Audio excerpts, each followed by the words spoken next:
আসসালামু আলাইকুম। ধরো ২ টি গাড়ি একই গতিতে চলছে।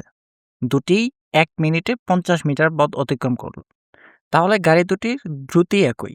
কিন্তু একটি গাড়ি পূর্ব দিকে যাচ্ছে আর অন্যটি পশ্চিম দিকে। তাই গাড়ি দুটির বেগ এক নয়। আজ আমরা জানব একটি বস্তু শুধু কত দ্রুত চলছে তা জানলেই যথেষ্ট নয়, কোন দিকে চলছে সেটাও গুরুত্বপূর্ণ। আর এখান থেকে আসে দ্রুতি ও বেগের ধারণা। পদার্থবিজ্ঞানে কোনো বস্তুর গতিকে বোঝাতে দ্রুতি ও বেগ খুব গুরুত্বপূর্ণ দুটি রাশি। কোনো বস্তু একক সময়ে যে দূরত্ব অতিক্রম করে তাকে দ্রুতি বলে। দ্রুতি সমান দূরত্ব ভাগ সময়।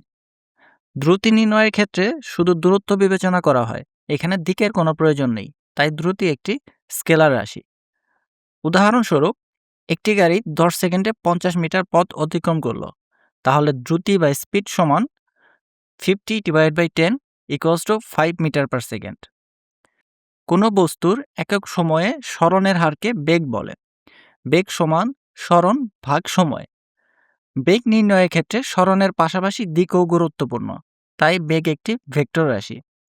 যদি একটি গাড়ি পূর্ব দিকে 50 মিটার সরণ করে 10 সেকেন্ডে, তাহলে বেগ বা ভেলোসিটি সমান 50/10 = 5 মিটার পার সেকেন্ড পূর্ব দিকে।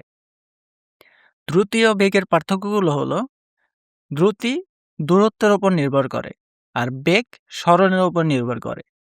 দ্রুতির শুধু মান আছে, বেগের মান ও দিক দুটোই আছে। দ্রুতি একটি স্কেলার রাশি আর সরণ একটি ভেক্টর রাশি।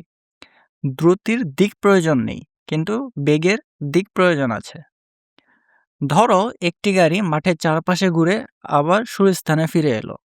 এক্ষেত্রে গাড়িটি অনেক দূরত্ব অতিক্রম করেছে, তাই এর দ্রুতি আছে। কিন্তু যেহেতু শুরু ও শেষ অবস্থান একই, তাই সরণ শূন্য, অতএব গড় বেগও শূন্য। তাহলে আমরা জানলাম দ্রুতি নির্ভর করে দূরত্বের ওপর, আর বেগ নির্ভর করে সরণের ওপর। শুধু কত দ্রুত চলছে তা নয়, কোন দিকে চলছে সেটাও গুরুত্বপূর্ণ।